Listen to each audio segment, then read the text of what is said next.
So sanitation workers play a vital role in maintaining public health and hygiene by ensuring the proper disposal and management of waste in our communities.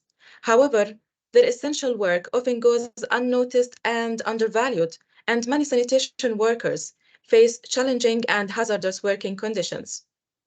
In this webinar, we will delve into the specific challenges faced by sanitation workers in the WANA region and explore the importance of safeguarding their rights.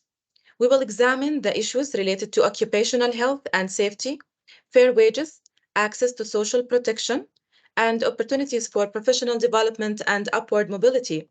By shedding light on these matters, we aim to raise awareness, foster dialogue, and identify potential solutions and advocacy areas to improve the working conditions and rights of sanitation workers. Our esteemed panel of experts will share their knowledge and experiences, providing insights into the existing international and local legislations of sanitation workers' rights in the WANA region and offering recommendations for policies and practices that can lead to meaningful change. We hope that this discussion will serve as a catalyst for action, encouraging stakeholders to prioritize the well-being and rights of sanitation workers and ultimately contribute to the advancement of a more equitable and sustainable society. Although we'll be focusing today on Jordan and Iraq context, many of the discussed cases apply to other areas in the region. Please allow me to introduce our distinguished guest speakers for today. First, Mr. Rajeev Munankami, a multi-country program manager for the Urban Sanitation Program. Lawyer Hadeel Abdel-Aziz, the founding member and executive director of the Justice Center for Legal Aid in Jordan. And Dr. Manar Majid Hamid, a professor in geography of the urban environment and pollution in Iraq. Now, let me introduce the agenda for the reminder of our event. We have 3 presentations lined up, each addressing a unique aspect of our topic, as you can see on the screen, followed by a Q&A session where you will have the opportunity to ask questions and engage with our speakers. So please, if you have any question, you can write it down and keep it for the Q&A session. For now, it's my pleasure to start with our first guest speaker, Mr. Rajeev Munankami, who will shed light on the sanitation workers' rights and social justice in the international context, and then present a case study of an impactful initiative that could be a bright example to empower sanitation workers. Without further ado, I would like to invite Mr. Rajeev to begin his presentation. Please. Thank you, Hadeel. Good morning, everyone. First of all, I would like to thank the organizers for giving us an opportunity to share about our work on sanitation workers. So do I have access to slides or I present it separately? I think my colleague Muad will be move the slides for you as you talk. Mm-hmm. Next, please. Yeah, today I'm representing Initiative for Sanitation Workers. It's a global advocacy for health, safety, and dignity of sanitation workers. So it's a collaborative effort of ILO, International Labour Organization, the World Bank, WHO, WaterAid, and SNV. So this has been initiated since last 2 years. It's a global advocacy agenda, and we are also supported by Bill and Melinda Gates Foundation partly. So under this initiative, we have 3 major objectives. One is the political prioritization, as Hadeel said in the introduction, the status of sanitation workers. If we look, they are not prioritized, and they have a very bad working condition. So one of the objective is the political prioritization, and the other is like sanitation workers have been getting support from water and sanitation sector, but not from other sectors like labor, social security, and all. So that's the second. And the third one is more focused on addressing the knowledge gap. So these are the broader 3 objectives through this initiative we are working on. Next, please. So we all know sanitation workers, but what I want to stress here is like at the moment where the individual waste is outsourced to another, it becomes a sanitation work. So sanitation work is responsible for maintaining, operating, cleaning, whether it can be a technology, equipment, anything across the sanitation chain. And they can include the fecal sludge management, solid waste management, road cleaning, and all. But I would be focusing more on sanitation workers who are working for fecal sludge management. Next, please. So for sanitation work, sanitation is an essential service. It's kind of like a municipal service, and it falls under the domain of local government in most of the countries. But in some cases, it also falls under water and sanitation utilities. But unfortunately, I mean, what we have seen is like neither they are treated as labor or service. It's there, but I mean, it's not formal. So it has been very informal, but things are changing. But I'm saying generally, it's not under labor category. When I say labor category, like formal labor force or the service. And generally, what we have seen in many countries is like people dislike associating with sanitation workers. Even we have seen in many countries, like people don't like eating, drinking, or even shaking hands with the sanitation workers. And the other issue is sanitation work is dangerous. So whenever there is a very dangerous work, the weakest section of the society is forced into that work. And sanitation workers are marginalized by the informal, hazardous, and intersections of caste, religion, gender. But I mean, this can be unique to different countries, but I'm just presenting it as a very generic status of sanitation workers. So when we talk about sanitation workers, if we put sanitation workers at the center, there are a lot of dynamics happening around. One is the social dynamic and another is the institutional dynamic. So when I say social dynamics, it's the customers, they put a lot of pressure. Like, I mean, if we talk about a pit latrine or septic tank cleaning, the customer said, you need to clean up to the bottom. So the sanitation workers are forced to go inside the pit or the containment in order to clean that, because everyone wants the pits to be or containments to be clean. But on the other side, I mean, they are on the sometimes they are under the framework of some organizations, as I said, local authorities. So they are pressure from the employer as well. And there are, in some cases, agreed working protocol. But the challenge is the quality of the equipment they have been using, whether there is a preventive maintenance provision for those equipments, the quality of protective equipment or safe working environment, and the other is the capacity and the mindset. So at the institutional one is the organization, but at the end, there's another cycle which is called from the authority, which has to provide the oversight.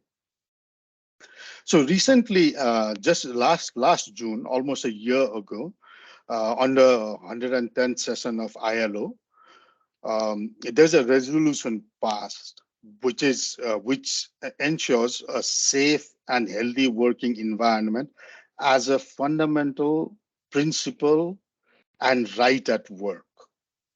But the major challenge with sanitation work, as I said earlier, is like they are not recognized as labor or they are not recognized as service. But even though ILO came forward and this occupational health and safety resolution has been done, so we have now anchor policy to anchor. Next slide, please. So this resolution, I mean, it's even the countries have not ratified the convention. It's an obligation for the countries, a member organization of ILO, to respect, promote, and realize. So this means like there is a guidance and there is scope for us to support the sanitation workers in order to ensure the safety in the work. Next, please. So, I mean, if we look into the Occupational Health and Safety Convention, so they have also guidance on national level, what needs to be done, what action needs to be done at the national level by the Occupational Health and Safety Department. Depending upon the country, the names may be different, but there is definitely a department working on occupational health and safety for labor force. So there is a guidance, and there is also guidance in terms of employers' responsibility and what arrangement needs to be done by the employer's representative for the employer for the workers. So why I'm saying about ILO is like, if we can ensure these sanitation workers as a formal labor force, then we can activate these ILO resolutions. Next, please.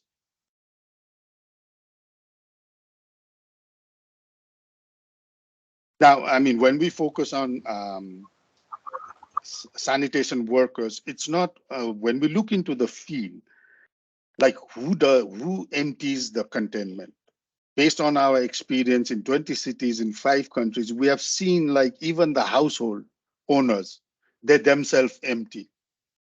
And there's like formal manual emptiers, there's mechanical emptiers, there are private sector who are emptying, there are local authority emptying trucks. So whenever we see, like, I mean, there's a large variation in terms of emptying the containment.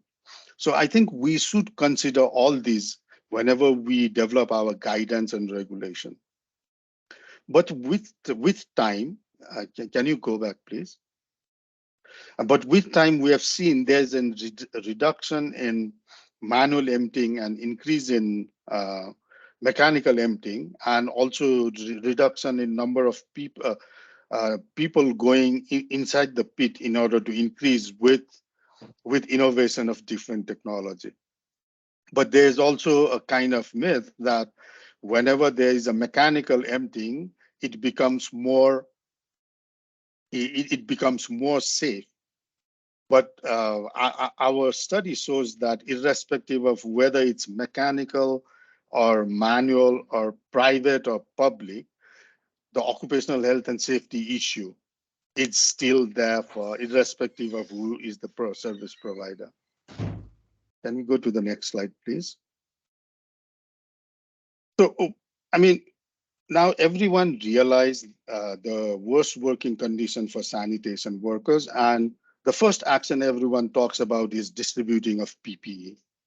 But if we look into this occupational health and safety instrument and risk mitigation graphics developed by WHO and ILO, we see that more of the focus is on the tip.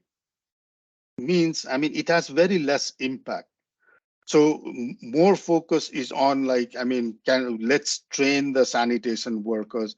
Those are under administrative control and distribution of PPEs, rather than focusing on the most effective issues like elimination, physical removal of the hazard, and can we replace the hazard? I mean, can we isolate, like in engineering controls? But most of the focus has been on PPE and administrative controls. So I think, I mean, we need to look into our intervention and see, like, where is our interventions, are our intervention most effective or not? Next slide, please. Yeah, during the pandemic, I mean, we have seen that there's a lot of focus and people have realized the importance of sanitation workers because they were risking everything for the city's safety and protection. And there has been a little bit increase in recognition of the sanitation workers. But still, I mean, now after the pandemic, we have seen that people have been relaxed. We can even see in the hand washing habit, it has declined in most of our countries. But during pandemic, I mean, there has been some emphasis on the role of sanitation workers. Next slide, please. So just wanted to give you regarding how SNV approaches sanitation workers. As we said, they are not very formal. So first we make the database in order to ensure that how many sanitation workers are there, how can we formalize them through registration, certifying and licensing, working together with local authority and also with utilities, depending upon who is the duty bearer in the city. Then we support in different capacity building measures, not only for the sanitation workers, but also for the stakeholders. And we support them in further professionalizing the services through development of guidelines, manuals, SOPs, but and also work with the employers in order to development the employment framework. We have seen that most of the sanitation workers are on a day contract, and they don't even they are considered as wage-based labor. So we focus on formalization, then together with the other stakeholders, with the authority, strengthen the legal framework and also raise the profile of sanitation workers. Next slide, please. So in order to conclude, I think, it's crucial. It's very crucial to secure not only the occupational, but also the social and financial upliftment of sanitation workers. And we need to consider them as sanitation professionals. So we need to acknowledge the safety of sanitation workers is important. We need to change our attitudes towards sanitation workers and consider them as asset and bring them in dignity. And there's an opportunity to work on long-term structural measures with strong actions. And there are depending upon the country and even at the local city level, there's intersectional, interdisciplinary approach to support sanitation workers to realize not only working condition, but fair living with dignity for sanitation workers. And now I would like to share about the knowledge platform, which was created under Initiative for Sanitation Workers. So this is this is as part of SuSanA website, and if you, it's just we have just launched in last year. So all the documents relevant with sanitation workers are available, and we would also like to request you to log in, visit this, and also upload if you have any documentation regarding with sanitation workers. You can yeah. Thank you very much for now.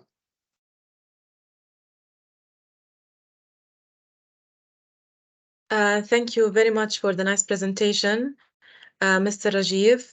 It was informative as well. And it is really important to understand the international framework of sanitation workers' rights. It was also inspiring to learn more about the amazing work done by the Sanitation Workers Initiative and Knowledge Hub and Knowledge and Learning Hub. So thank you. In the coming presentation, we'll be focusing on the legal aspect of sanitation workers with our lawyer guest, Hadeel Abdel-Aziz, who will walk us through the legal framework of sanitation workers' rights in international and local laws. These include the right to safe working conditions, compensations, health insurance, legal aid, etc. So please, Ms. Hadeel, you can start. Thank you, Hadeel. Thank you, everyone. And it was a brilliant presentation that I heard, and it very much aligns with what I want to discuss now. I will be focusing, I will briefly describe the situation in Jordan, and I am sure that many of the challenges we are facing are actually common everywhere. So I will start by introducing my organization, which is the Justice Center for Legal Aid. We are a nonprofit association registered in Jordan, and what we do is we provide legal services to the poor and vulnerable.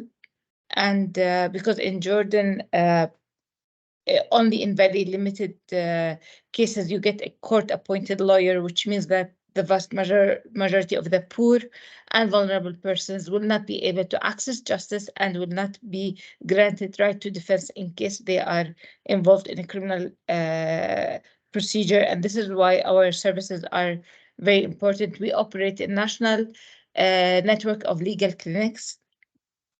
We also operate a program, a national program for legal literacy, educating people about the rights in the laws and how to access services, legal services, and how not to fall in dispute with the law. We operate 2 hotlines. One of them is a detention hotline, the other is a protection hotline. And I think the most important thing for this particular presentation is we use knowledge obtained through our services and our programming in order to identify gaps and how we can help people and how we advocate for legislative reforms and for policy changes and practice change, because it is not enough to give people access to justice. You need to give them access to a just justice system. Okay, and before I go to this slide, I have to say that in theory, the Jordanian law recognizes sanitation workers as workers in hazardous occupation. What does that mean? In theory, the labor law applies to them, so there's a minimum wage that should apply at all times. That they have the right to, if they work during the weekends or for long hours, they have the right to be paid additional pay, which is overtime pay. They should all be registered with the Social Security corporation in Jordan and have access to social protection. Because they are considered a hazardous occupation, then the Social Security law recognizes them that they have the right for early retirement. They have the right for compensation from any work-related injury, and then they get higher retirement allowances. But this is not, unfortunately, always the reality. The reality is that in order to be registered, you need certain certification and you need a work permit if you are not a Jordanian. And this sector is a highly informal sector. It's so most of the workers and I agree, as in the previous presentation, there's a spectrum of jobs that fall under the umbrella of what they call them water and sanitation workers. So there are like a various spectrum of types of jobs. Some of them are engineers, and therefore they are covered by the engineers syndicate, and they have their rights are fully protected. They have minimum wages. They have social protection. They have the right for controlled working hour and safe working environment. But then there are the invisible people, and these are the people that I would like to focus on in my presentation. Many cases that we have seen and we have documented are people who are actually working in the most hazardous parts of the job, and there isn't enough data. So you will not find a study that documents the challenges that are faced with sanitation workers, but in general, they are more reliant on being subcontracted by other by the contractors of the government or by the municipalities. So they are not direct. They don't work directly with the government or with the municipalities, which makes them more at more of a risk of being unprotected with the law. They fall out of the protection of the law. The sector for the most hazardous jobs, we find a lot of migrants who are working. In many cases, they are working illegally. We have Egyptian workers, we have Syrian refugees, and we have other minorities. Uh, of course, the major challenge has to do with the safety and professional protection against hazardous occupational safety measures. These are very generic and not implemented. There isn't specialized equipment. And the next slide, please. There isn't any proper inspection from the Ministry of Labor. Many of them, of the cases we have documented, they are not even considered as workers because they are not identified. They are contracted as per job, so they are considered as subcontractors themselves, and it's very hard for them to prove that they have a work contract, and therefore it is hard for them to prove that they have any rights at all, including medical insurance or in case of work-related injuries. Many of them, they face challenges and they have high risk of work-related injuries, particularly cuts and infections and diseases and I'm sorry, I like respiratory medical situations.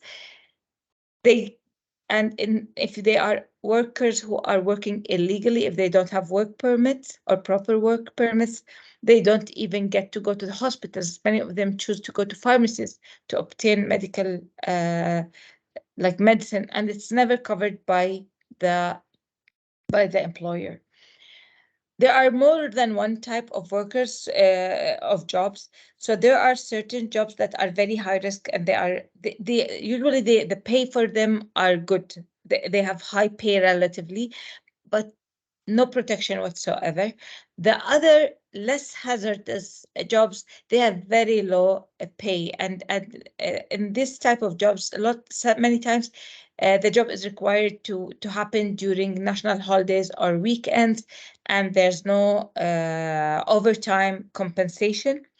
We have also documented that there are cases of child labor because sometimes certain channels that need clearing, they don't have space, so they choose somebody who is petite and have a small body, and this is why they use children, mostly aged 16 and 17 children in this kind of jobs, and which puts them at more of an exploitation risk.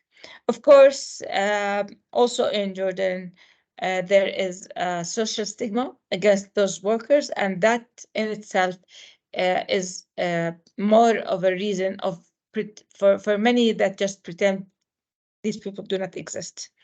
They want their sewage cleaned, but they do not want to engage in protecting the people that are serving them, and they are not treating them with the dignity that they should.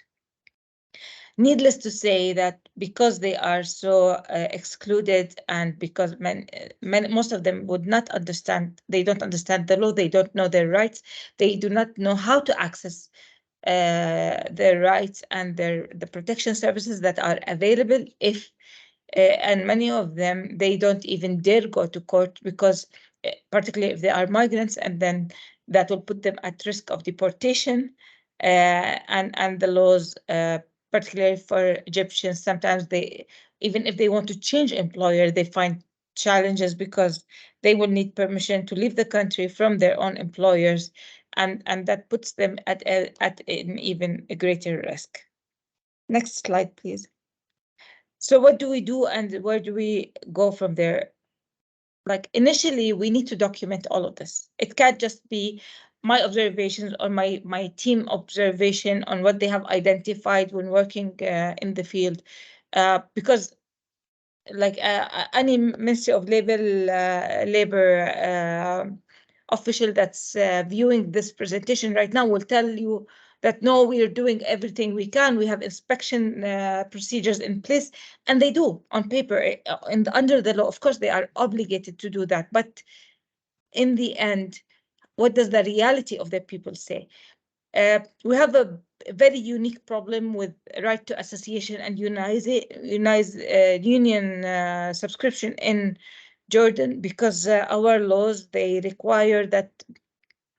So we only have like 17 acknowledged unions, and if you want to any additional or any other unions, unions have to be approved by the government, and they are never approved. So we do not have a special union for this category of workers. They are under a bigger umbrella. They used to be under the umbrella of the municipalities workers, but now eventually I'm ashamed to say this, but I truly don't understand the logic behind it. They were recently moved to be under the union for uh, uh, what is it, like food industries. They just assume that if it has to do with water, then it has to do with agriculture, but in reality, there is no proper union that's really defending the rights of and identifying the unique needs of this particular group of workers. It's also like one of the recommendations has to do with donors. So many of the WASH programming, so many of the investment in infrastructures for the government and for the non-governmental organizations are donor related and or investment related. Yet we never see any prerequisites or any requirements that impose certain protection for the workers in this project. And this is something I think that needs to be addressed, and it needs to be addressed today, because in other working with other sectors and with other vulnerable groups, we see donors putting in conditionalities that had to do with gender, protection of children, but it's truly considered as an invisible group, so we don't see these kinds of prerequisites. We think that a protection component should be included in any project that's working on that involves sanitation work.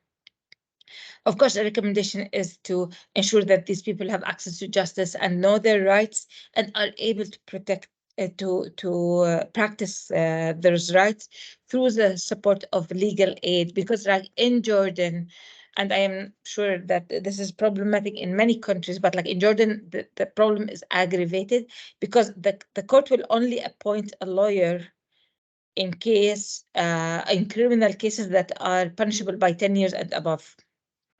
Other than that, people are on their own.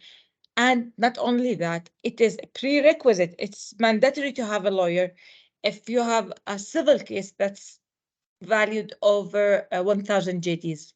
So all labor cases are actually civil cases. So there's only one way for workers to go and seek their rights if they're not represented by a lawyer, is if what they are demanding is less than 1,000. So any compensation for work injuries, for malpractice will probably not be accepted unless you have a lawyer, and the workers, they do not have proper access to legal aid organizations or the right to legal aid under the Jordanian law. Finally, I think that we need to invest heavily in improving the right to association in Jordan. And this may not be restricted to this particular group, but at least we should, if we can change the law that's governing unionization and right to association, at least we should advocate so that the government would allow these people to unionize, so that they will have collective bargaining and they will have unified contracts that would ensure that they have access to the protection that they need, and not just following the injury, but even before that, we need to set up a framework that would actually ensure that we have protection for sanitation workers. And I do agree that we need to work a lot on removing the social stigma and creating enough awareness and create knowledge on the role that these people are playing in our safety and in the development and from an economic perspective. In many cases, I say, if you're not going to do it because it's the right thing to do, then you have to do it because it's the economically viable thing to do. Thank you. Thank you very much, Ms. Hadeel, for highlighting these critical issues and the insightful recommendations and lessons that will feed into our knowledge and practice in sanitation and human rights. It's important to advocate for the right to workers to join associations and unions, and also for collective bargaining, which empowers sanitation workers to voice their concerns, negotiate better working conditions, and assert their rights.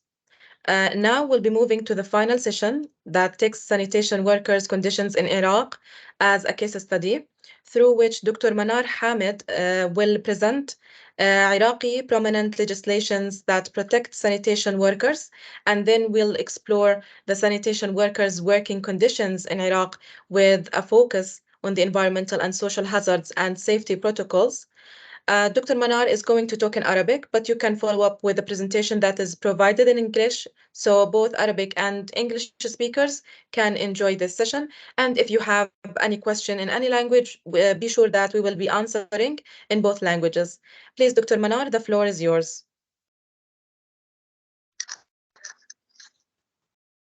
يسعد مساكم جميعا، يوم سعيد عليكم. أنا منار ماجد حميد، تدريسية بجامعة ذي قار من العراق. طبعا اليوم حتكون مشاركتي بالأخطار البيئية للعاملين في محطات الصرف الصحي. فقط إذا أمكن ست هديل صوت واضح، ما يوجد أي إشكالية بالموضوع. تمام، واضح. شكرا لك دكتورة، بإمكانك البدء. تمام، تسلمي. طبعا العراق شرع مجموعة من القرارات والقوانين اللي تخص حماية الأشخاص العاملين في مجال الصرف الصحي، لكن المشكلة الأساسية أنه هو ضعف القانون بالعراق، فضلا عن أنه العاملين نفسهم بهذا المجال هم يجهلون يعني يجهلون يمكن يترك العمل بهذا المجال. دائما قبل يومين التقيت بأكثر من شخص كانوا الموضوع يتركونه إلى أنه عملية الإصابة أو التعرض للخطر أو عدم التعرض للخطر هو كله مرهون بيد الله. يعني ما ندرك يعني خطر أو أهمية هذا الموضوع، لأنه نؤمن أنه إذا يصيبنا شيء جيد فهو من الله، وإذا يصيبنا شيء سيء فهو من الله. هذه الفكرة خاطئة. بهذا المجال نحتاج أنه ضروري التوعية بمجال التشريعات بالاخطار البيئيه، العفو، ضروري بالاخطار البيئيه اللي ممكن يتعرض لها الاشخاص نفسهم. ضروري انه تكون عندنا توعيه كامله، ضروري تكون عندهم معرفه بالقوانين اللي تحميهم، تحافظ على صحتهم وتحافظ على سلامتهم. وضروري نعزز فكر الصحه والسلامه المهنيه اللي موجوده لكل شخص عاملين في محطات الصرف الصحي. هذا جدا انا كشخص من العراق اتمنى انه بيوم من الايام يكون مجال التوعيه بمجال الصحه والسلامه المهنيه هو يكون سلوك او اسلوب حياه بكل مجال من مجالات العمل بحياتنا. طبعا انا موجوده ذكرت مجموعه من التشريعات والقوانين الخاصه بالعراق، ما راح اتطرق لها. نتطرق للاثار البيئيه والاجتماعيه مثل ما كنا متفقين. طبعا الصورة الأولى هي المشهد هذا كان قبل تقريبا أقل من 10 أيام بمحافظة البصرة، أنه كانوا أشخاص عاملين بمجال الصرف الصحي الدفاع المدني أنقذ شخصين من عندهم، والآخر يعني توفى داخل الحوض. هذا طبعا لو كانت موجودة عندنا سلامة مهنية، موجودة عندنا توعية كافية بهذا المجال، ما كان تعرض هذا الشخص للوفاة، وما كان تعرضوا الشخصين الآخرين لإصابات بليغة. لكن للأسف هو عدم التوعية الكافية، وأحيانا ما تكون أصلا موجودة توعية، بالتالي يؤدي إلى حدوث هذه المشاكل. من المشاكل البيئية والاجتماعية اللي يتعرض لها هي الأشخاص العاملين بهذا المجال. طبعا هي المشكلة الأولى اللي يعاني منها العراق هو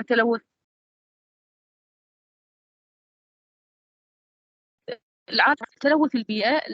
لازم طبعا هذا بالإدارة الغير سليمة، التصرفات الغير صحيحة، التدفقات الزائدة اللي تنتج عن الأنشطة والفعاليات البشرية اليومية اللي يقوم بها الإنسان بمختلف المجالات، الإزعاج اللي راح يكون من بعد نتيجة الغازات المتحللة عن الأنشطة والفعاليات. طبعا الغازات المنبعثة بمحطات المجاري الصرف الصحي تكون غازات جدا مزعجة، تسبب صداع، تسبب حالة من الغثيان للأشخاص. طبعا أنا هذه الحالة عشتها لما كان عندي دراسة عن تلوث المياه. كانت محطات الصرف الصحي هي تلقي مخلفاتها بالمياه نهر الفرات بمدينة الناصرية، بالتالي وجودي خلال ساعة من الزمن بهذه المنطقة سبب لي مشكلة، على أثرها أنه أنا يعني بقيت مريضة فترة من الوقت، تقريبا 3 إلى 4 أيام، بسبب الروائح والغازات الكريهة اللي أنا تعرضت لها. بالتالي فما بالك الأشخاص العاملين بهذا المجال. طبعا عندنا مشكلة أخرى هي انتشار الحشرات والقوارض. دائما تكون الحشرات والقوارض منتشرة بهذه المناطق، بهذه الأجزاء، بهذه الأماكن، كونها توفر لها بيئة مناسبة. عندنا نفايات كثيرة، طبعا نفايات خطرة ونفايات غير نفايات خطرة ونفايات غير خطرة.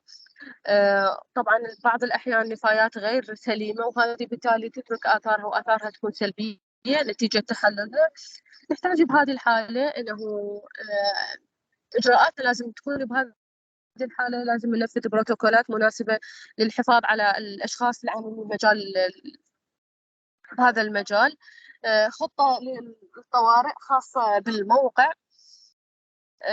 ضروري تكون عندنا استجابة للتدفقات. إذا كانت التدفقات زائدة بالتالي هذه ما راح تكون ضمن المجاري المحددة لها، كل ما زادت بالتالي ممكن أنه تطفح أو تطلع خارج المجال أو الحيز المحددة له. محطات الضخ ضروري أنه نحافظ عليها من التدمير. طبعا كثير من الأحيان أنه أنا شاهدتها هذه بأرض الواقع، أنه محطات الضخ تتعرض للمشاكل وتتعرض للتدمير. طبعا إذا تعرضت للتدمير هذا تسبب لي مشاكل تفوق المشاكل بالمرحلة الأولى. راح تكون الروائح بصورة أكبر، التدفقات تكون بصورة أكبر، يعني راح تكون خارج المحطات. بالتالي لما تكون خارج المحطات ما تأثر لي فقط على الأشخاص العاملين، حتى الأشخاص الغير عاملين بالمناطق المحيطة بمحطات الضخ، يعني القريبة من عتبة، بالتالي ممكن توصل هذه التدفقات، وبالتالي تخلق لي مشكلة أكبر إذا تجاوزت. طبعا انه نحتاج التنسيق مع السلطات المحليه المسؤوله بهذا المجال. عندنا دائره البلديه وعندنا دائره المجاري، ضروري انه ننسق وياهم حتى نخلص من او نقلل من هذه المشكله. واحتاج تطبيقات اجراءات الصيانه والوقايه على المعدات اللي تصدر عنها الروائح والضجيج. طبعا نحتاج صيانة ومراقبة وتدريب الكوادر. لازم بين فترة وأخرى أرصد مستويات الضجيج اللي موجودة بالمحطات والروائح اللي تصدر. ممكن إحنا ما نلاحظ وجود خلل بالمنظومة أو بالمحطة بمكان ما أو بجزء ما، لكن ممكن من خلال مستويات الروائح والضجيج اللي تصدر هذه الآلات ممكن من خلاله نحدد الخلل وين، وبالتالي ممكن إصلاحه. تدابير الوقاية، احنا ضروري اصلا تكون عندنا تدابير الوقاية قبل انه نبدأ بعملية. قبل العملية تكون عندي أسيجة خاصة عزل الأماكن عن الأشخاص الآخرين غير العاملين. ضروري انه أنا أعد سجلات للشكاوي الخاصة. طبعا أنا ما أنسى لما قابلت أشخاص عاملين بهذا المجال كان عندهم ضعف وعي بهذا الموضوع. سألت البعض أنه إذا كنت أنت استلمت مثلا معدات ألبسة أقنعة، تفاجئني أنه هو مستلم قناع، مستلم ملابس خاصة، مستلم أحذية خاصة، لكن هو متجاهل الموضوع. يعني ما يؤخذ بنظر الاعتبار ممكن الآثار اللي يتعرض لها. بالتالي ممكن بعض الأحيان فقط يضطر أنه يلبس الحذاء، لكن الملابس والقفازات ما يلبسها، حتى القناع بعض الأحيان بأحيان كثيرة ما يلبسها، بسبب أنه يعني نقلا عن أنه هو يتعرض للاختناق بسبب ارتداء القناع، لأن هو تفسيري لأن هو ما متعود على هذا الشيء، على هذا الإجراء، فبالتالي ممكن أنه يحس نفسه ويتعرض للاختناق، ولا هو أمر طبيعي لما يرتدي القناع يكون حافظ على صحته وسلامته أهم من كل شيء. طبعا أنا أحتاج الحشرات والقوارض اللي منتشرة هنا بهذا المكان، ضروري أنه تكون عندي يعني استخدم لها مبيدات، لكن هذه المبيدات تكون ضمن معايير الصحة والسلامة العالمية والمحلية اللي موجودة داخل العراق. طبعا الأشخاص العاملين أيضا يتعرضون للإصابات، إذا كانت هناك أحمال ثقيلة ممكن يتعرضون للإصابات. طبعا هذه الإصابات ممكن تسبب له عدم الراحة بعمله أو خارج عمله. انزلاق بعض الأحيان البعض من عندهم يتعرض الانزلاق أو الوقوع، مثل ما شاهدنا بالصورة الأولى وقوع مجموعة من العاملين، 2 كانت إصابات، واحد من عندهم توفى. طبعا ممكن يتعرض لمشاكل صحية تتعلق مع التعامل مع الكهرباء، يعني المعدات الكهربائية ولوحات التحكم، ممكن أنه يتعرض إلى صعقة كهربائية للأشخاص العاملين بهذا المجال. طبعا المناطق المحصورة ممكن أيضا يتعرض الأشخاص العاملين لأخطار بيئية، تكون الغازات تكون عملية تركيزها أقوى، يكون الضجيج مستوى الضجيج عالي أكثر مما هو بالحالات الاعتيادية. عندي مشاكل صحية تنجم عن التعرض للاهتزازات والضجيج. الضجيج المستمر ممكن يؤدي إلى الحالة بإصابة الأشخاص بالصمم، وبالتالي هذا ينعكس سلبيا على الأشخاص العاملين.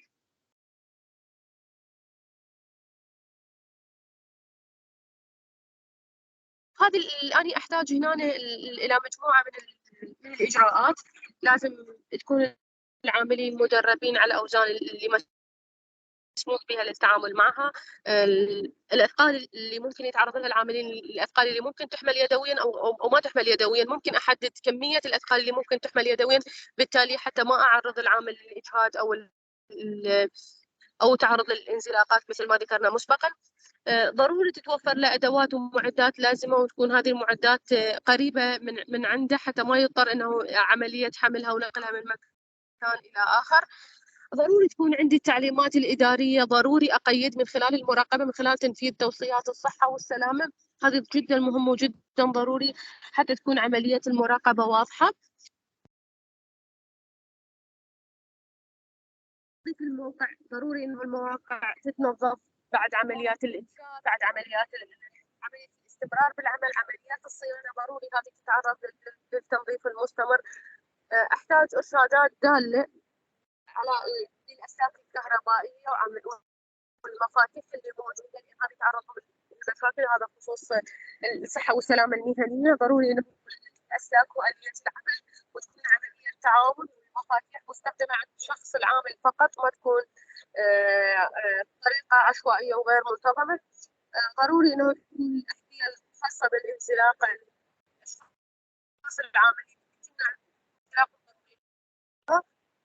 التدريب أنا أحتاج ضروري جدا مهم إنه عملية تدريب العاملين بهذا المجال بكل نفس التفاصيل العمل بهذا المجال، اللي راح يكون على أجزاء متعددة. المعذرة دكتورة، تدريب أشخاص العاملين بهذا المجال، كل جزء من هذا العامل بهذا المجال ما ضروري يتلقى تدريب كامل، تدريب موجه، تدريب محدد ضروري حتى نخرج من عملية أو الإبار العشوائي وعملية عدم التنظيف، بالتالي فقدان الأرواح. استخدام معدات خاصة بالذات إذا كانت بالأجزاء المرتفعة. مراقبة السلامة، ضروري إنه نراقب السلامة بكل جوانبها. ضروري إنه لازم أوظف أشخاص فنيين متخصصين بهذا المجال. للأسف إنه الأشخاص هذا المجال أقولها ومرارة، إنه الأشخاص العاملين، أشخاص الطبقة الضعيفة، الطبقة الفقيرة، أغلب الأشخاص العاملين في هذا المجال 95% إذا ما كانوا 99%، 95% من عندهم هم أشخاص ما يكون عندهم حتى شهادات، بالتالي موضوع الصحة والسلامة. المعذرة دكتورة بس صوتك مش واضح. دكتورة منار؟ هذا بسبب افتقار لأبسط المعلومات اللي ممكن تساهم بالحفاظ على سلامة هذا الشخص. دكتورة منار، سوري على المقاطعة دكتورة منار. وقاية مناسبة. اوكي. قال عندي معدات لكن أنا ما أستخدمها. هنا المشكلة إذا توفرت له معدات هو ما يستخدمها. هذه أيضا الخلل مو فقط بالقانون، الخلل مو فقط بالجهات المعنية، أيضا الأشخاص نفسهم. فأحتاج أن توعية كاملة لهؤلاء الأشخاص بأهمية الملابس، هذه الملابس الواقية سلامة الشخص نفسه، سلامة الشخص العامل. فضروري أن أوعي خلال ارتداء الملابس المناسبة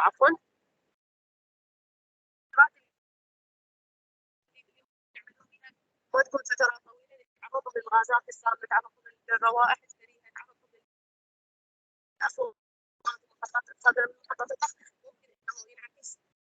فضروري أن تكون عمليات التعرض أو المناوبات تكون قصيرة حفاظا على سلامة الأشخاص.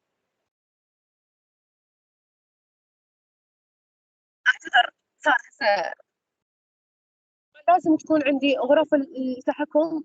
هل تسمعوني واضح إلى أنت؟ بس لو ممكن تقربي على الميكروفون أكتر حتى يكون صوتك أوضح. طبعا غرف التحكم ضروري انه تكون هي منعزله عزل، يعني عزل كامل عن الضجيج والاهتزازات، وعن ايضا الروائح والغازات المنبعثه اللي ممكن تسبب لي مشاكل. عدم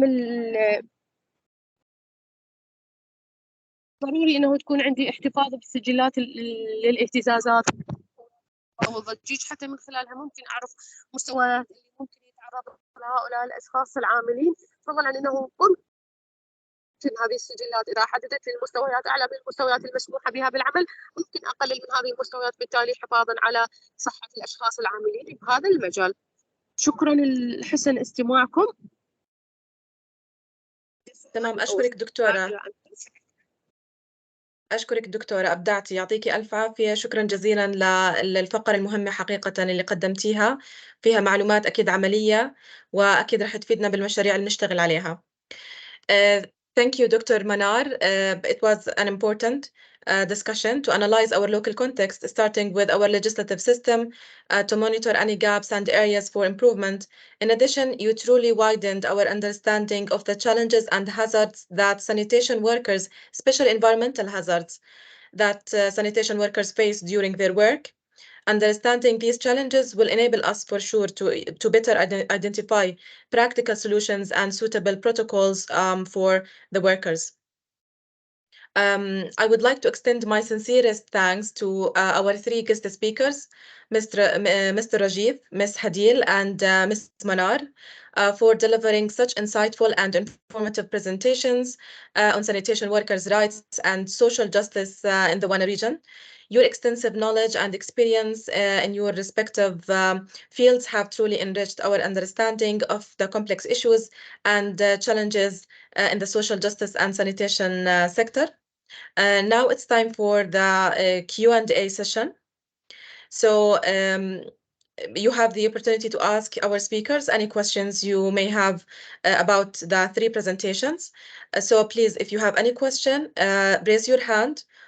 The moderator will call on you and unmute you so you can ask your question, or please state your name. When you start, please state your name and affiliation before asking your question. And it would be great if you keep your question brief and to the point to allow as many participants as possible to ask their questions. Alternatively, you can also put your question in the chat box. So please, whatever suits you, you can start. Mr. Rajeev, you raised your hand, so please, you can go on and ask. Yeah, thank you. No, I mean, I saw like two questions in the chat. That's what I wanted to respond. Like one is regarding like how SNV does the formalization of the sanitation workers, and whether like whether the municipalities or the utilities are convinced in order to integrate sanitation workers. Yeah, I mean, it's a difficult one. I mean, it's not I mean, you need to go with the entire service package, right? Whether you are talking about sanitation service chain or a solid waste service chain, unless and until you have the end proper disposal, like, I mean, um, unless and until you have interventions for the entire service chain, the city authorities would also not want to unnecessarily bring them and don't know, like, once they are on board, formalized, but if there is no dumping site, no proper dumping site, no incentives, no bylaws, then it would be a problem. So I think for us, since we have our foot on the ground and we support in the cities for the ensuring SDG 6.2. So that is one major point what we have been using while discussing with the city authorities, that this is an international commitment. This is the country commitment, and the city will have to support country to achieve that. So in that case, I mean, unless and until these sanitation workers are identified and they are brought under formal network of municipalities, we will never be able to achieve SDG target. So sometimes it works, but sometimes, I mean, unless and until we go with some small packages like training, I mean, only getting the data of sanitation workers for local authority is not an issue, because as a city government, I mean, they may have the data. Like under Initiative for Sanitation Workers, we are also trying to check whether under ILO labor data management database system, is there like a section on sanitation workers? So whether sanitation labor force data is available in ILO labor force, that is one part we are working. And another, we just under the initiative, like last year, the GLASS survey. So I know, I don't know, like if you are aware of the GLASS survey. Under GLASS survey, there is a new section included on sanitation workers. And very limited countries have reported. The data have not been analyzed, but we are planning to analyze that. But at least a new section under the GLASS survey has also been added. The other one regarding the donors, again, under initiative, World Bank has come up with, World Bank has their environmental and social framework for any project. Under that, recently they have passed the labor management procedure, and all the World Bank projects are mandatory, or let's say World Bank, they suggest their project officer in order to comply with labor management procedure. And in that, sanitation workers have been well highlighted. How, like, what needs to be done? I mean, we need to ensure safe working environment and all those for sanitation workers. So if any water and sanitation project of World Bank is coming, then the country can demand in order to comply with World Bank labor management procedure.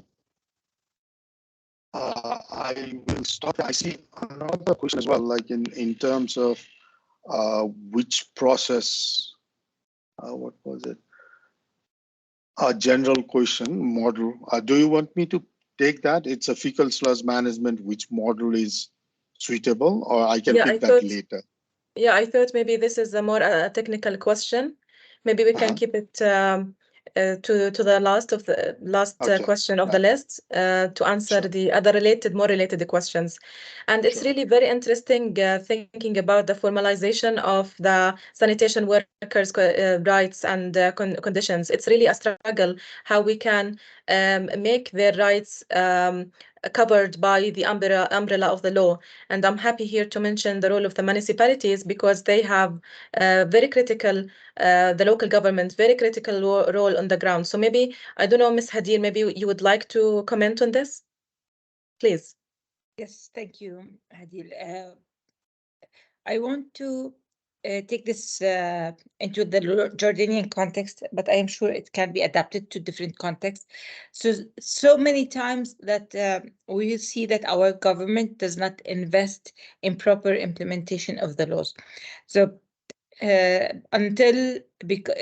what they do is they say that they are trying to safeguard Jordanians' rights by ensuring that the migrants' rights, migrants workers are not taking away jobs from Jordanians.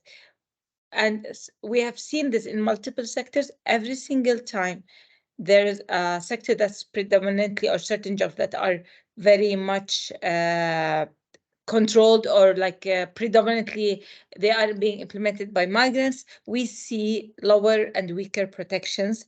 It's as if no one is caring about protection of this particular group.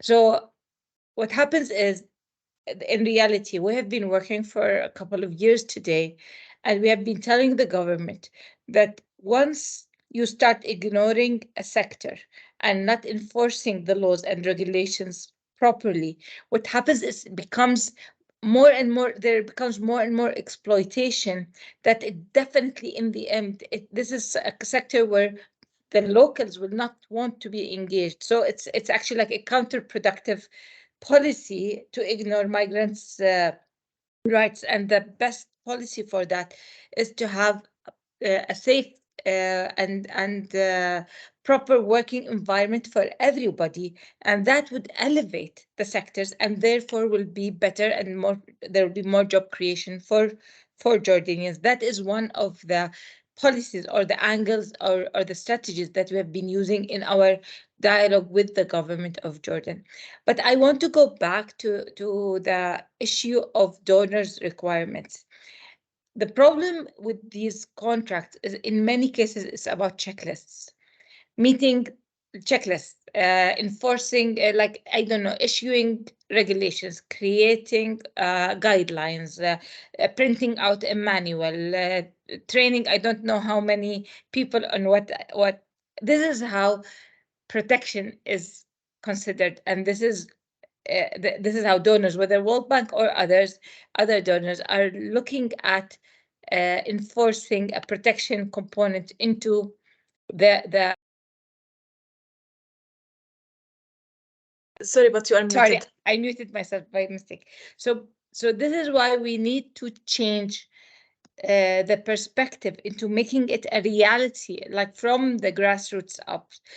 And this is why we need to engage civil society and to protect right to association.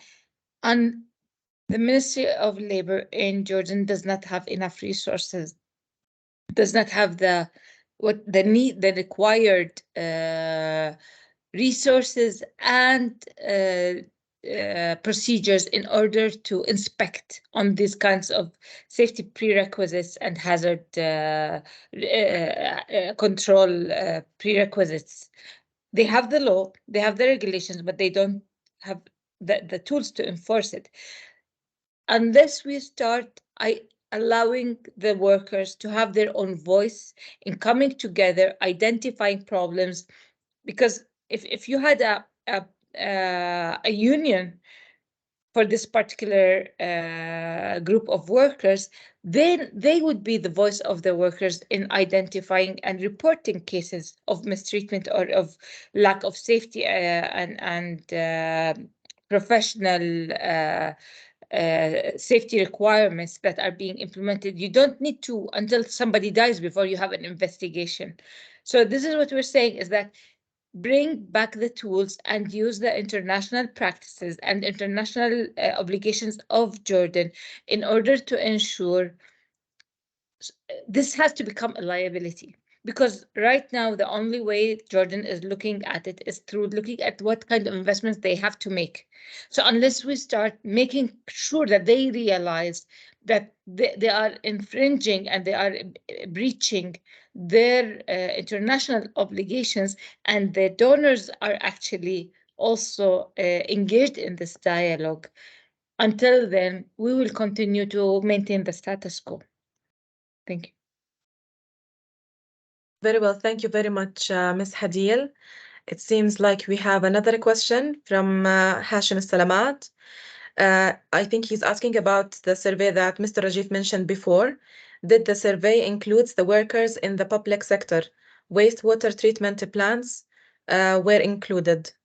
Would you like to respond to this question, Mr. Rajeev?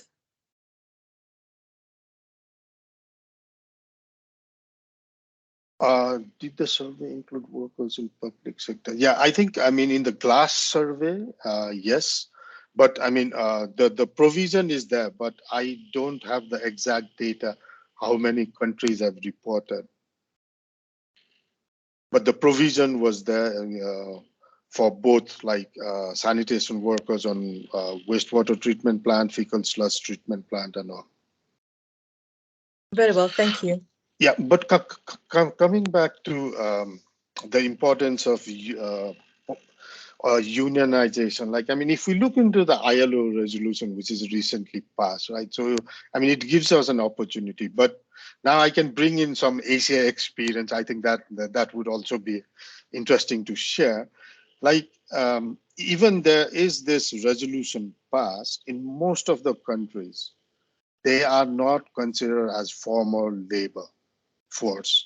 So unless and until they are considered as labor force, I mean, there won't be a possibility of unionization. So only an informal group, as you said, like, I mean, maybe right-based organizations, CSOs can support them. But that is also very powerful. I mean, I can share experience. What we did in Bangladesh is like, I mean, we used to hear like every month, like 1 or 2 accidents, even the death of sanitation workers while cleaning the septic tank. In Indonesia, we had the cases of explosion of septic tank up to that limit as well. So in Bangladesh, what we did was like we started partnering with journalists. So then, I mean, they became a watchdog and they started compiling all this information, what type of accidents were happening in different parts of the country. Then, I mean, that kind of created a pressure. Then the Ministry of Local Government, they had to come with the occupational safety and health guidelines for sanitation workers.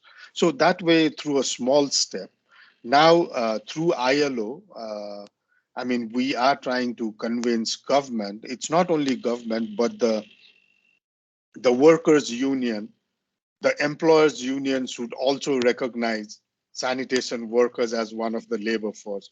Then only the possibility of association with ILO would be possible.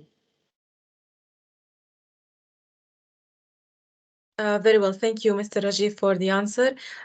We have a question from Marcus Erich, but I think maybe we have answered a great part of this question during the discussion. He's asking, is there any appetite for co-creating a methodology, survey tools, and database to gather data on one hand, and for sanitation workers, risks, needs, demands, etc., helping fill global data gaps? Maybe this is being done already. So I don't know if you would like to add, Mr. Rajeev or Ms. Hadeel or Dr. Manar as well. Anything new? Okay, so we have. Yeah, I can.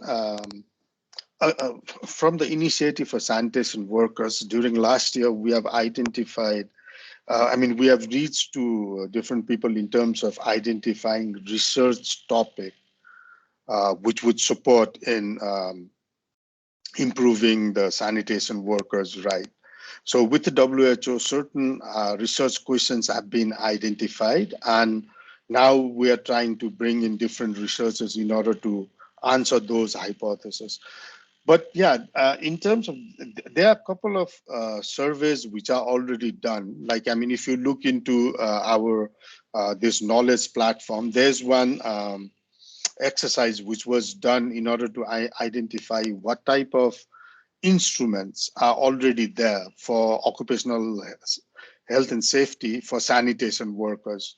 And we were trying to see, like, across the sanitation service chain, what type of instruments are already available and whether we can come up with a kind of generic guidance in order to develop that. So currently that document is being peer reviewed, and we are expecting that to be published. But definitely, I mean, if you have any idea what type of data, because it's very different in different countries in one side because of the various aspects. But I mean, it's also possible. I mean, we can come up with developing a generic tools in order to collect the data. Yeah. Very well. Thank you very much, Mr. Rajeev. I think Mr. Ziad Shawakfe has raised his hand for a long time. Sorry for that. You can ask for now. Thank you, Ms. Hadeel. Actually, I was part of MEN-REM for a couple of years, and I would like to advise and request Ms. Hadeel to go and see, because the situation she explained about the sanitation workers in Jordan is so black, which is not the correct situation. In each company, because we have 3 companies running the whole sector in Jordan, and normally the workers, they are within these companies, okay, some private sector who are transferring, the septic, the sewage from the septic tanks and so on. This is very limited, but normally Jordan is covered almost by more than 70% of the population. They are covered by sanitation network. Please go and see how the workers in the sanitation units or department, how they are working, and how they are receiving good salary more than others. They receive, every day in the morning milk and so on, and they receive all these health and safety equipment. I was assistant CEO for Zarqa Governorate for a couple of years, and I know the situation. I know this. I am still working now in the water sector governance project, and I am with the regulator, establishing regulator, and all these are considered. It will be improved, but the situation in Jordan in this case is good, actually. Thank you. Thank you very much, Mr. Ziad Shawakfe, for sharing these interesting experiences as well. We would like also to talk about positive initiatives and programs that are running in the moment. I think Ms. Hadeel would like to comment, but before that, okay, please, you can comment. Yes.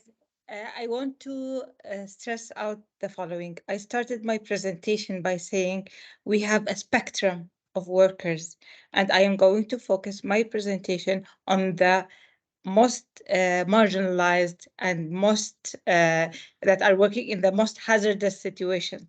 So yes, I agree with Mr. Ziad, but I was not discussing the people that were involved. First of all, the technicians or the engineers, or the people that were working formally as part of MEN-REM. I was specifically talking about the workers who are part of that are involved in the subcontracted workers that are being implemented currently. And I can tell you this, what I have described is focusing on this group, but they are, this is a very valid area where we need to understand that it's real.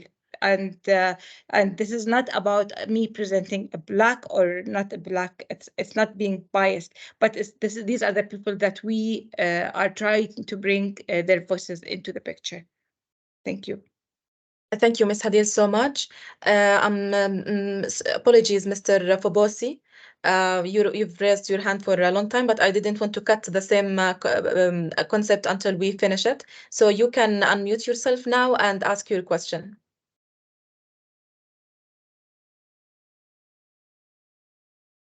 You are still unmuted.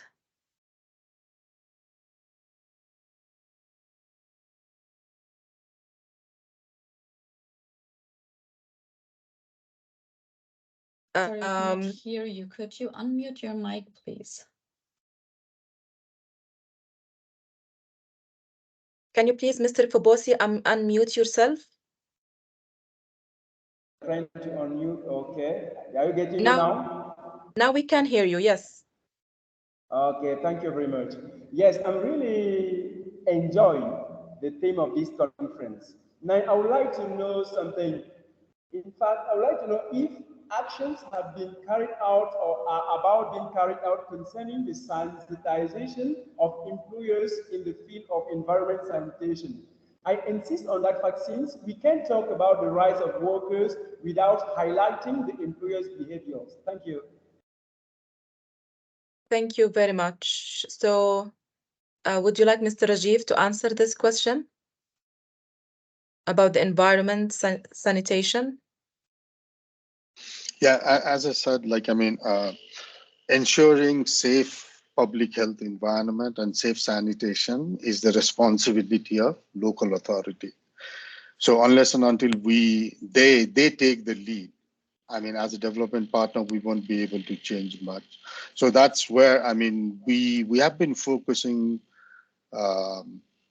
primarily to support local authorities to ensure their commitment for SDG 6.2. So I don't know, like, when you are saying environment sanitation, are you aiming towards any particular technology, or because we focus on citywide service model, safe sanitation services for all, every time. So from that angle, I mean, we have been convincing, or we have been trying to work with city authorities in order to ensure safe services across all the cities. Very well, thank you very much.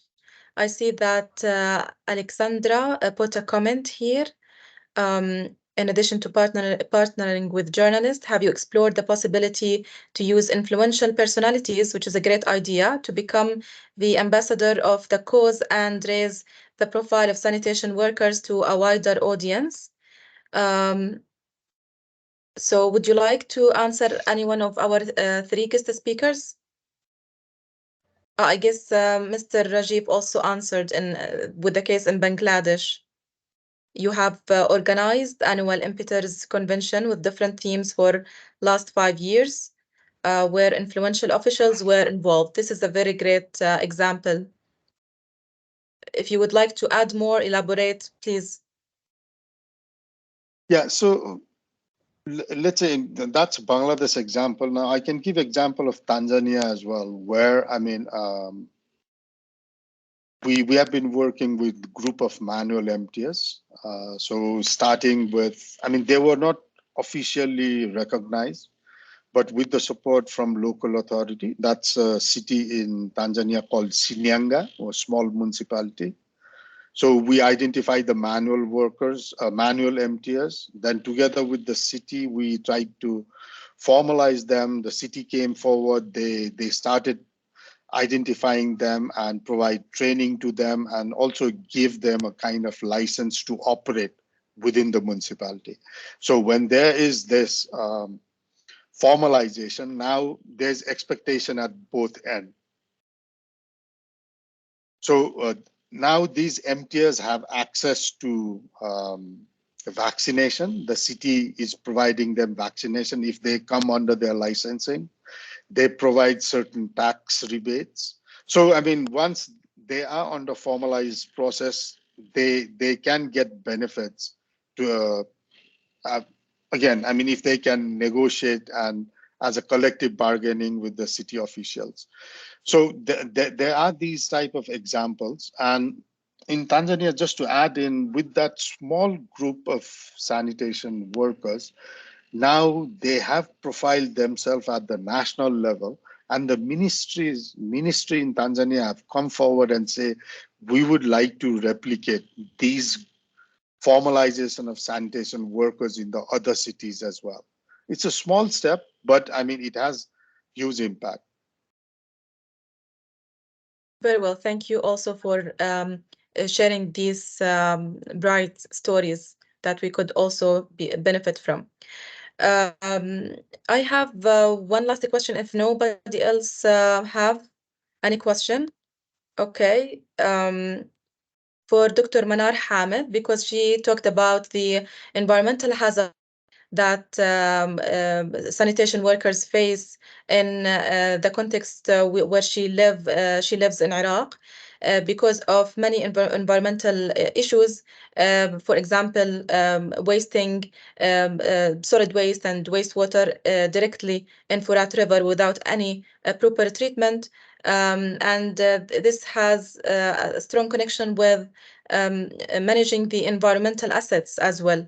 So maybe as we can see in the 17 SDGs, sometimes working on other SDGs could directly in some way contribute to tackling other challenges and issues in other SDGs. So maybe when working with environment and making the conditions better, we can make better working conditions for sanitation workers. So I would like to ask about the environmental priorities, let's say, in Iraq, that could be a priority for the donors, the government, and everyone else, and also would contribute positively to the sanitation workers' conditions.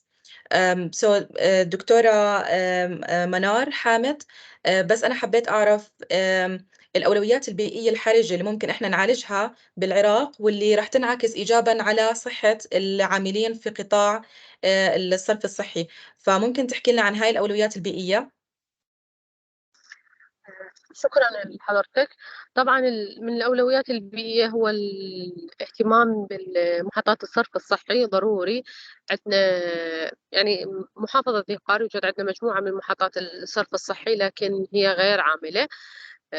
الجزء الأكبر هو منها غير عاملة، البعض منعتها قيد الإنشاء والبعض متوقفة. بالتالي أنا ضروري لما تكون هذه المحطات عاملة، محطات الصرف الصحي تكون عاملة، راح تؤدي لي دور مهم ودور كبير، ممكن تقلل من الضغط والزخم اللي حاصل على العاملين بهذا المجال، بالتالي تقلل من الآثار البيئية للأشخاص العاملين بهذا المجال وللأشخاص الساكنين بالمدن بصورة عامة. لأن المياه الصرف الصحي تلقى بمجاري نهر الفرات بوفق دراسة قيد الإنجاز، يعني مع فريق من منظمات مجتمع مدني بتمويل من برنامج تعافي USAID ومع منظمة المناخ الأخضر العراقية ومنظمة الشبايش للسياحة البيئية بالعراق بالمحافظة ذي قار. طبعا قبل أسبوعين استنتجنا يعني نتائج، كانت العناصر الثقيلة الرصاص والكادميوم كانت النسبة جدا عالية، النسبة جدا قاتلة ومميتة. بالتالي نلاحظ أنه ارتفاع نسبة الإصابة، يعني المصابين بمرض الفشل الكلوي، المصابين بأنواع مختلفة، أنواع السرطانات، هذا كله يأثر بدور كبير بسبب تأثير البيئة على الأشخاص اللي ساكنين بالمدن. بالتالي هذا نابع عن عدم الاهتمام بالمياه بصورة عامة، عدم معالجة المياه وإلقاء مخلفات الصرف الصحي، مخلفات المنازل، مخلفات المستشفيات، النفايات السائلة كلها تلقى بمجاري تنتهي هذه المجاري إلى نهر الفرات.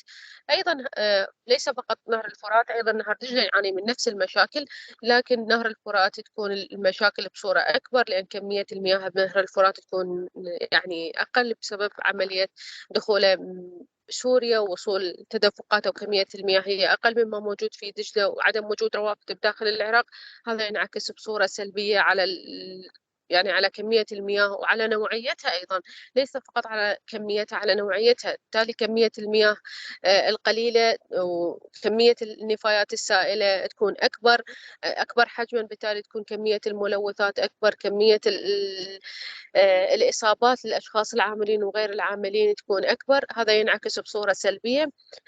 بمجال التلوث ضروري أنه يعني ندعم ونهتم بقطاع يعني ما يتعلق بمحطات الصرف الصحي، جدا مهم وجدا ضروري، كونها تخفف لي عبء كبير عن المدن، تخفف لي عبء كبير عن السكان بداخل المدن هذه نفسها، فضلا عن الأشخاص العاملين، بالتالي تقلل من كمية الإصابات ومعدل الإصابات للأشخاص العاملين وغير العاملين بهذا المجال. شكرا جزيلا دكتورة. أكيد فعلا محطات الصرف الصحي بتلعب دور كبير بأنها تقلل من هاي النفايات اللي فعلا بتعمل أضرار كبيرة للسانيتيشن workers. If we don't have more questions, so we've come to the end of our webinar, and I would like to thank again our guest speakers, our participants for the engagement and for the interaction discussion. And we hope that you get enjoyed and learned more in this field, and that you are inspired now with some concepts and ideas in your coming projects. Thank you all for joining us today, and see you in the next webinar. Bye-bye. Thank you, everyone. شكرا.